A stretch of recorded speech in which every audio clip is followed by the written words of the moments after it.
Hello बच्चों। तो आज हम शुरू करेंगे ट्रिग्नोमेट्री की एक्सरसाइज। ट्रिग्नोमेट्री के क्वेश्चन सॉल्व करेंगे। पहले हमने ट्रिग्नोमेट्री के बारे में पढ़ा था, क्या होती है ट्रिग्नोमेट्री। अब हम एक्सरसाइज करेंगे, तो एक्सरसाइज के क्वेश्चन से समझेंगे। बहुत सारे क्वेश्चन हम सॉल्व करने वाले हैं इस वीडियो में। तो अभी पहले क्वेश्चन से शुरुआत करते हैं। पहला क्वेश्चन क्या कहता है, in triangle A B C right angle at B, A B बराबर 24 और बी सी बराबर 7 सेंटीमीटर, तो find the value of sine A and cos A. ठीक है, तो हमें क्या दे रखा है बेटा, ए बी और बी सी की वैल्यू दे रखी है। पहले जल्दी से ना एक ट्राइंगल बना लेते हैं, राइट एंगल ट्राइंगल। तो ये हो गया हमारा एक right angle triangle, right angle at B. वो क्या कर रहा है, बी पे एक राइट एंगल है, तो इसको मैं वैल्यू मान लेता हूँ ए, और इसको बी और इसको सी।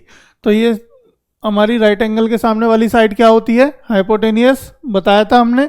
तो ये हाइपोटेनियस है, और ये क्या परपेंडिकुलर, और ये क्या है हमारी बेस। ठीक है, अब हमें देखो क्या दे रखा है, ए बी की वैल्यू दे रखी है 24।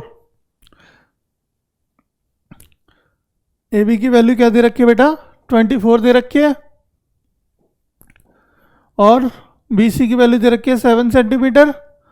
तो एच की वैल्यू हमें यानी हाइपोटेनियस निकालनी है। अगर मैं इसको एक्स मान लेता हूँ तो एक्स की वैल्यू चाहिए, तो ये किससे निकलेगी, ये क्या है बेटा, एक right angle triangle. Right angle triangle में अगर दो साइड दे रखी हैं तो तीसरी साइड कैसे निकालोगे, पाइथागोरस थ्योरम लगा दो। पाइथागोरस थ्योरम तो पता ही होगी। पाइथागोरस थ्योरम क्या होती है बेटा, ए सी का स्क्वायर बराबर ए बी का स्क्वायर प्लस बी सी का स्क्वायर, है ना। अब ए सी की वैल्यू हमें निकालनी है, तो ए सी की वैल्यू क्या है, हम ए सी का स्क्वायर मान लो इसे। ए बी की वैल्यू दे रखी है 24 का स्क्वायर प्लस 7 का स्क्वायर। 24 का स्क्वायर कितना होता है, 576 प्लस 7 49, कितना हो गया 625। ये हो गया बेटा 625। तो ए सी बराबर कितना आ गया हमारा 25, क्योंकि 625 क्या होता है, 25 का स्क्वायर रूट होता है। तो ये कितना आ गया 25। अब देखो, अब हमें निकाल लेंगे वैल्यू साइन ए और कॉस ए की। बहुत सिंपल तरीके से साइन ए और कॉस ए की वैल्यू हम यहाँ पे फाइंड आउट कर लेंगे और हमारा आंसर आ जाएगा। अब देखो आपको क्या निकालना है बेटा, साइन ए। क्या निकालना है, साइन ए क्या होता है। तो हमने पढ़ाया था बेटा आपको एक मूल मंत्र, क्या पढ़ाया था, पंडित बद्री प्रसाद हर हर बोल और सोना चांदी तोल। तो यहाँ पे सोना चांदी तोल क्या है, साइन कॉस टेन, और ये क्या है, perpendicular base perpendicular, hypotenuse hypotenuse base. ठीक है, तो अब यहाँ पे देखो साइन क्या होता है, परपेंडिकुलर अपॉन हाइपोटेनियस।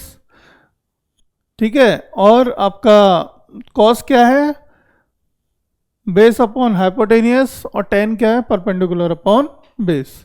ठीक है, तो यहाँ पे वैल्यू लिख लो। अब देखो ये क्या है, पी अपॉन बी, यानी साइन ए क्या होगा हमारा, साइन ए होगा परपेंडिकुलर। परपेंडिकुलर क्या है हमारे यहाँ पे बेटा, क्योंकि साइन ए निकलवा रहे हैं तो एंगल क्या है ए, तो एंगल कहाँ होगा बेटा, यहाँ होगा। और एंगल के सामने की साइड क्या होती है, परपेंडिकुलर होती है। यहाँ जो दिया है हमको, ये बहुत ध्यान रखने वाली बात है, जो एंगल हमें यहाँ दिया है वहीं हम एंगल बनाएंगे, और उसी एंगल के सामने की साइड हमारी परपेंडिकुलर कहलाएगी। अगर यहाँ पे ए की जगह सी दिया होता तो हमें हमारे लिए एंगल ये होता, और सी के सामने वाली साइड यानी कि ए बी हो जाती परपेंडिकुलर। बट अभी यहाँ पे हमारे पास एंगल ए है, तो एक क्या होगा हमारा परपेंडिकुलर, क्या होगा हमारा बेटा 7 होगा, यानी बी सी। तो मैं अगर इसको बी सी लिख लूँ तो कोई दिक्कत नहीं। तो बी सी अपॉन क्या होगा, परपेंडिकुलर अपॉन हाइपोटेनियस, यानी 25, यानी 25 क्या है, ए सी।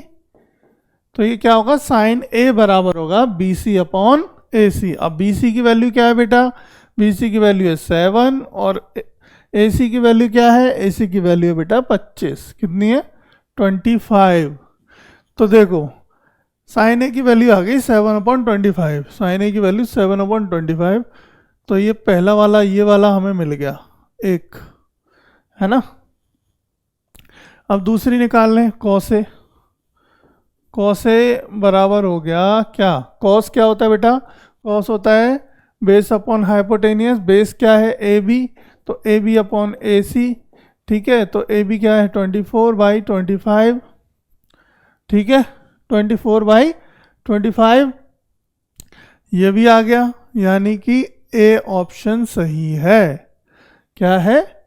ए ऑप्शन हमारा बिल्कुल सही है। तो टिक करो, आगे बढ़ो, टिक करो और आगे बढ़ो। समझ में आ गया? इसी तरीके अभी और भी क्वेश्चन सॉल्व करेंगे और भी देखेंगे, फिर और भी समझ में आएगा। ठीक है, नेक्स्ट क्वेश्चन पे चलते हैं।